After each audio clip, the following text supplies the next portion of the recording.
Share बाजार with प्रसादमध्ये तुमचं स्वागत आहे. आजच्या व्हिडिओमध्ये आपण बघणार आहे सेन्सेक्समध्ये आपण कशाप्रकारे ट्रेड प्लॅन करू शकतो.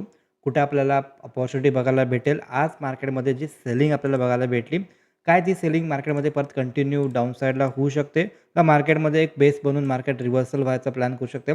तर सगळ्या गोष्टी आपण ह्या व्हिडिओमध्ये बघायचा प्रयत्न करणार आहे. व्हिडिओला लास्टपर्यंत जरूर बघा आणि एक रिक्वेस्ट आहे, जर तुम्ही चॅनलला पहिल्यांदाच व्हिजिट करत असाल तर डेफिनेटली चॅनलला सबस्क्राईब करू शकता. बेल आयकॉनला पण जरूर प्रेस करा, जेणेकरून येणार जे पण अपडेट असतील ते तुमच्यापर्यंत लवकरात लवकर पोहोचू शकतील. तर आपण स्टार्ट करूया. सगळ्यात पहिल्यांदा येऊया आपण सेन्सेक्सवरती. जर का आपण सेन्सेक्सला थोडंसं डेल टाईम फ्रेमला जर का आपण बघायला गेलो तर डेल टाईम फ्रेममध्ये आपल्याला काय बघायला भेटतं. मार्केटनं लेटेस्टमध्ये ऑल टाईम हाय जवळपास नवीन ऑल टाईम हाय टेस्ट केला. हा प्रिव्हियस ऑल टाईम हाय होता. तिथून मार्केटमध्ये शार्प सेल ऑफ आला. त्यानंतरनं मार्केट त्याच्या ऑल टाईम हायच्या आसपास टेस्ट करायच्या फेजमध्ये सध्या जर का आपण बघायला गेलो तर जनरली कसं असतं, जनरली सपोज हा एक ऑल टाईम हाय आहे किंवा हा एक स्ट्रॉंगेस्ट रेझिस्टन्स आहे, तर ह्याला ब्रेक करायची प्रोसेस कशी असू शकते.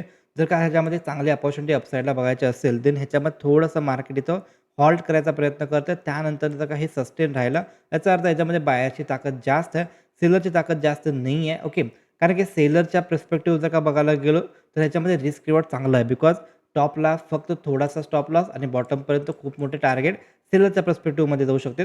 बट बायरच्या पर्स्पेक्टिव्हमध्ये काय राहू शकतं, जेवढा वेळ इथं हॉल्ट करेल आणि इथं जर का एकदा चांगला ब्रेकआउट जर का बघायला भेटला, सस्टेन झाला, तर ह्याच्यामध्ये एक चांगला ह्याच्यामध्ये रॅली बघायला भेटू शकते.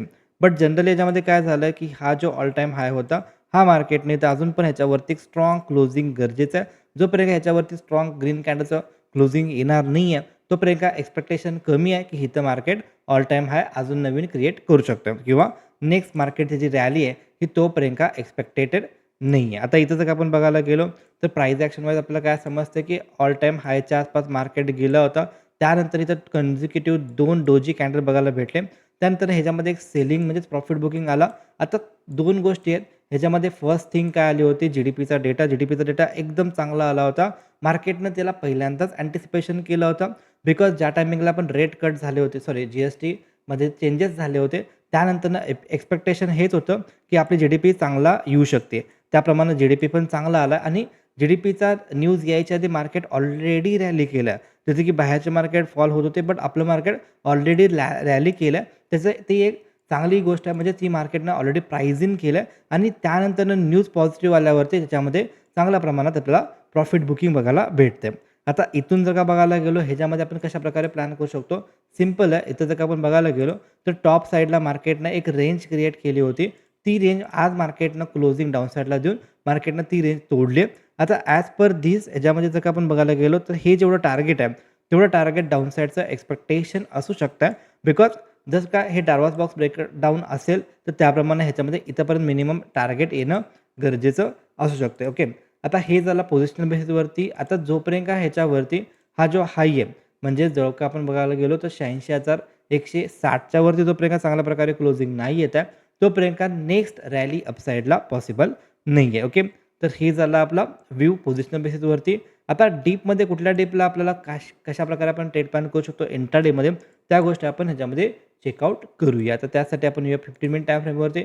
15 मिनिटाच्या टाईम फ्रेमवर जर का आपण बघायला गेलो तर मार्केटमध्ये हे जे प्रिव्हियस रेंज आहे, इथून जे मार्केट शार्पली स्ट्रॉंगेस्ट अपसाईडला गेलं होतं आणि त्यानंतरनं हे जर का आपण बघायला गेलो तर इथून एक मार्केटची एक डिमांड एरिया आहे. इथून मार्केट शार्प अपसाईडला गेलं आणि त्यानंतरनं मार्केट इथं हॉल्ट करत होतं. ओके, याचा अर्थ काय होता की याचा अर्थ जेवढे पण बायर्स होते ज्यांना वाटत होतं की मार्केट ऑल टाईम हाय नवीन क्रिएट करत मार्केटचा एक नवीन ट्रेंड अपसाईडला येऊ शकते, तर त्याप्रकारे त्याच मोठ्या पोझिशन चालू होत्या. बट फायनली याच्यामध्ये आजच्या दिवशी याच्यामध्ये ब्रेकडाऊन आला आणि ह्याचं कन्फर्मेशन कधी झालं की ज्या टायमिंगला ब्रेकडाऊन नंतर मार्केट कंटिन्युअसली डाऊन साईडला गेलं. कदाचित मार्केट जर रिट्रेस करू शकते, परत एक डाऊन साईड मोमेंटम दाखवू शकते किंवा इथे मार्केट टाईमपास करू शकते. आणि चुकून जर का आजचा जो हाय आहे, सॉरी हां बरोबर, आजचा जो हाय आहे ह्याच्यावरती चांगल्या प्रकारे ग्रीन कॅन्डलचं क्लोजिंग जर का आला तर एक्सपेक्टेशन आहे की हे वाला जो ब्रेकडाऊन होता हा मे बी फेल होऊ शकतो. जर का आपण ह्याच्यामध्ये 5 मिनिटाची जर का आपण कॅन्डल बघितली तर 5 मिनिटाची कॅन्डल काय सांगते याच्यामध्ये, जर का इथं जर का आपण बघायला गेलो तर मार्केट गॅप डाऊन झाला होता. तिथून मार्केटमध्ये एक शार्प पुलबॅक अपसाईडला आला, पण हे सस्टेन नाही झाला. त्याला बरोबर ह्याच्यामध्ये सेलिंगमध्ये सेलरनी एंगल्फ केलं. बऱ्याच वेळा काय होत असते, बऱ्याच वेळा मॉर्निंगला काय करतात मोस्टली, ही जी सिनारिओ आहे इथं मार्केट साईडवे गेलं होतं, त्यानंतर मार्केटनं गॅप डाऊन पोझिशन क्रिएट केली, तर ह्याच्यामध्ये बऱ्याच वेळा काय होतं ट्रॅप करायसाठी मुद्दामनं अपोझिट कलरची कॅन्डल ह्याच्यामध्ये आणतात आणि त्यानंतरनं मार्केटनं काय केलं, मार्केटनं हे level with gap down breakdown दिलं होतं. हे रिटेस्ट केले आणि त्यानंतर परत सेलिंग मोमेंटम कंटिन्यू आलं आहे. त्यानंतर मार्केटमध्ये कुठंच बायिंग स्ट्रेंथ बघायला भेटली नाही. लोअर आहे आणि लोअर लोचं चक्कर मार्केटमध्ये चालू आहे. आता जोपर्यंत मार्केट हे जे प्रिव्हियस हे जे लोअर हाय आहे ह्याच्यावरती जोपर्यंत सस्टेन होत नाही आहे, तोपर्यंत मार्केटचं जे स्ट्रक्चर आहे, मार्केटचं जे शॉर्ट टर्ममध्ये जो ट्रेंड आहे, हा चेंज होणं थोडंसं मुश्किल वाटतं आहे. आता याच्यामध्ये आपण कशाप्रकारे प्लॅन करू शकतो? 2 गोष्टी आहेत. जर का आपण हे वाला लेवल जर का आपण बघायला गेलो डार्वास बॉक्सप्रमाणे, तर डार्वास बॉक्सप्रमाणे ही जी लेंथ आहे, इथून इथपर्यंत टार्गेट येणं गरजेचं आहे. म्हणजेच काय, की याच्या आसपास मार्केट कुठेतरी यायचा प्रयत्न करू शकते. हे झालं आपलं फर्स्ट रिझन. सेकंड रिझन काय आहे? ह्याचा अर्थ असा आहे की उद्याचा पुट घ्यायचा अजिबात नाही आहे. Okay, video only for education पर्पजसाठी आहे. कुठल्या प्रकारे बाय किंवा सेल रिकमेंडेशन नाही आहे. आपण जस्ट ॲनालिसिस करतोय. ॲनालिसिसमध्ये बोथ सिनारिओ हॅपन होऊ शकतील, की कुठं आल्यानंतर काय करू शकतो किंवा काय आपल्याला डोक्यामध्ये प्लॅनिंग चालू आहे. आता ह्याच्यामध्ये माझा व्ह्यू काय आहे? तर सिंपल व्ह्यू आहे. मार्केटनं ही जी स्ट्रेंथ, ही जी सपोर्ट आहे, हे सपोर्ट मार्केटनं फायनली तोडलं आणि त्यानंतर मार्केट डाऊन साईडला सस्टेन राहिलं.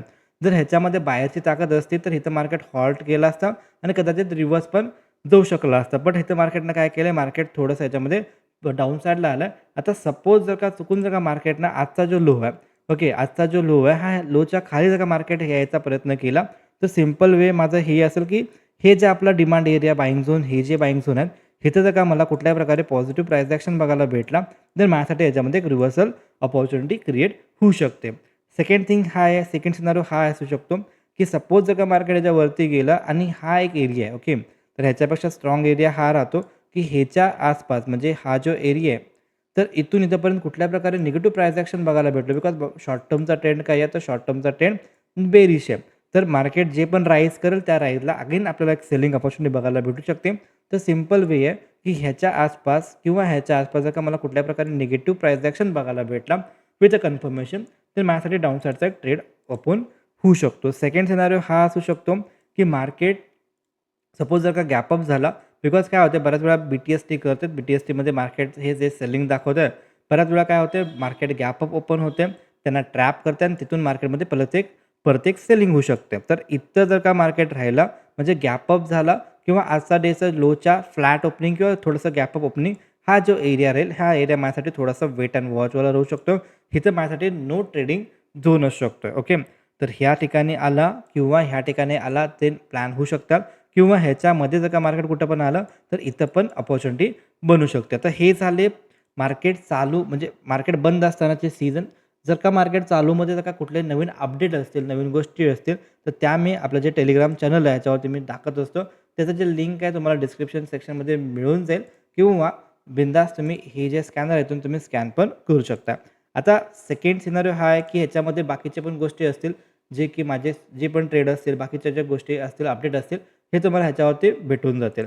आता न्यूज आहे, की न्यूज कोणती आहे? RBIचा MPC आहे, मॉनिटरिंग पॉलिसी आहे. याच्यामध्ये एक्स्पेक्टेशन आहे, की रेट कट करतील काय? ओके, तर हे कधीच आहे?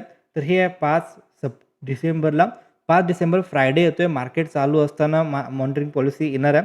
तर शुक्रवारच्या सेशनमध्ये एक तर आपल्याला चांगल्या प्रकारे अपॉर्च्युनिटी बघायला भेटू शकते ॲज पर ऑप्शन बायरसाठी. ओके, आता एक्स्पेक्टेशन काय आहे? एक्स्पेक्टेशन फोरकास्टिंग आहे, की मार्केट काय करेल 25 बेसिस पॉईंटचा रेट कट करतील. हे अपेक्षित आहे. प्रिव्हियस टाईमला रेट कट केला नव्हता, नो चेंज होता आणि ह्याच्यामध्ये अपेक्षित आहे, की मार्केट रेट कट करतील. ओके, आता सपोज जर का मार्केटमध्ये रेट कट नाही झाला, तर मार्केट त्याच्या आधी मार्केटनं प्राईस ॲक्शन कसं केलं आहे, म्हणजे सपोज रेट कट होणार नाही आहे, तर त्यामुळं मार्केट जर का डाऊन साईड ऑलरेडी येत असेल आणि न्यूज पण रेट कट नो चेंजवाली आली, तर थोडंसं याच्यामध्ये अपोझिट साईड होऊ शकते.